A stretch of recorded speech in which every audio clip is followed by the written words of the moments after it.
Hello students, मैंने कल आपसे कहा था कि मैं कल V4 पे एक्टिव वॉइस पैसिव वॉइस का रूल आपको शेयर करूँगा। बारिशों की वजह से स्कूल बंद हैं। मैं पार्टिकुलरली 5th, 6th और 7th, 8th के बच्चों से गुजारिश करूँगा कि इस टॉपिक को तैयार करें। केयरलेसली से काम ना लें, घर पे मोबाइल लेकर मत बैठे। इस टॉपिक को तैयार करना, मैंने जितने टॉपिक डिलीवर किए हैं उतने टॉपिक की मैं टेस्ट लूँगा। वैसे हाई स्कूल दारकुलूम के बच्चों से पार्टिकुलरली मैं ये रिक्वेस्ट करूँगा कि बारिश की वजह से नुकसान हो रहा है और आप घर पे थोड़ा सा बैठ के इसको क्लियर करें। आपका आज का टॉपिक है एक्टिव वॉइस पैसिव वॉइस। तो शुरू करते हैं। रूल वही है, सब्जेक्ट को उठाकर ऑब्जेक्ट, ऑब्जेक्ट को उठाकर सब्जेक्ट। कंटिन्यूज में V4 जब आ जाए तो इज एम आर और प्लस बीइंग करके third form of the verb लगानी है। सब्जेक्ट से को उठाकर ऑब्जेक्ट, ऑब्जेक्ट को उठाकर सब्जेक्ट बना लो। कोई मुश्किल नहीं है, मैंने क्लास में भी आपको ये लेसन क्लियर करवाए हैं, लेकिन मैं रिवीजन के लिए फिर ताकि मैं छुट्टी के बाद टेस्ट ले लूँ। मुझे लगता है कल स्कूल लग जाएगा और मैं इन तमाम टॉपिक जितने मैंने डिलीवर किए हैं इतने टॉपिक्स पे टेस्ट लूँगा।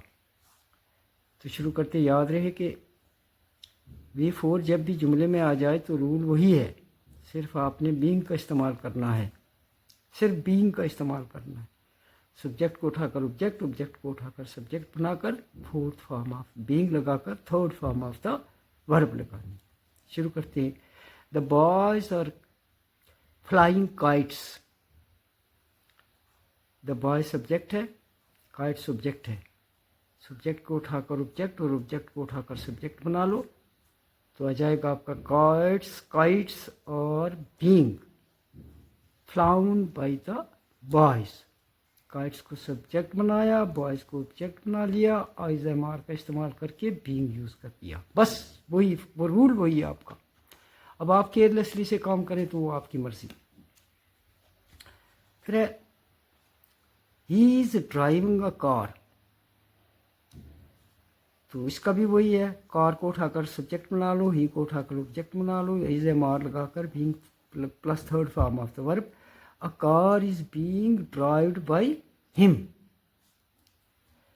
Is he reading a book, अब इंटरोगेटिव सेंटेंस है, इज का इज रहेगा। Is a book, a book को उठाकर सब्जेक्ट और सब्जेक्ट को उठाकर ऑब्जेक्ट।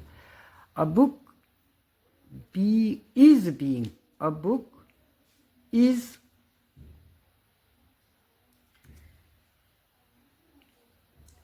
नहीं, इज पहले लगा हुआ है ना। Is a book being read by him.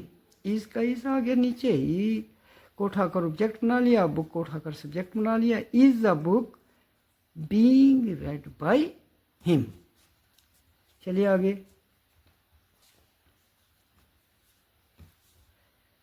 Y are you wasting your time, interrogative है, वाई का वाई नीचे आया। Is your time, is why is your time being wasted by you. तो यहां पर ये ख्याल रखें, आपके टाइम को देखकर इज लगाया हमने,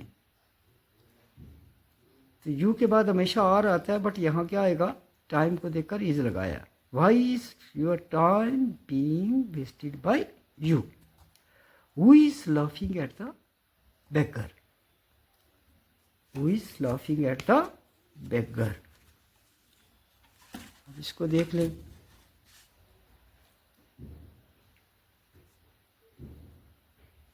Who is laughing at the beggar? By whom is the beggar being laughed at? The teacher is not calling the roll. The roll is not being called by the teacher. The hunter was hunting the lion. The lion was being hunting. The lion was being shot by the hunter. The cow missing the cow. She was milking the cow. The cow was being milked by her. Being milked by her. What was he doing?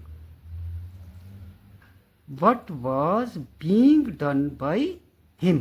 Subject को उठाकर objective बना लिया, being लगाकर third form of the verb. What was being done by him? Were they learning their lesson?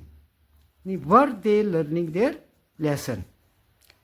तो was the lesson their lesson. अब lesson एक है तो was लगाया, वरना देर प्लूरल आप समझोगे, लेसन एक है इसलिए हमने वाज लगाया. Was their lesson being learned by them. He was not solving the sum. He was not solving the sum. इस फिक्र को आप फिर देख लें. Where were they learning their lesson? Was their lesson being learned by them. He was not solving the sum. The sum was not being solved by him.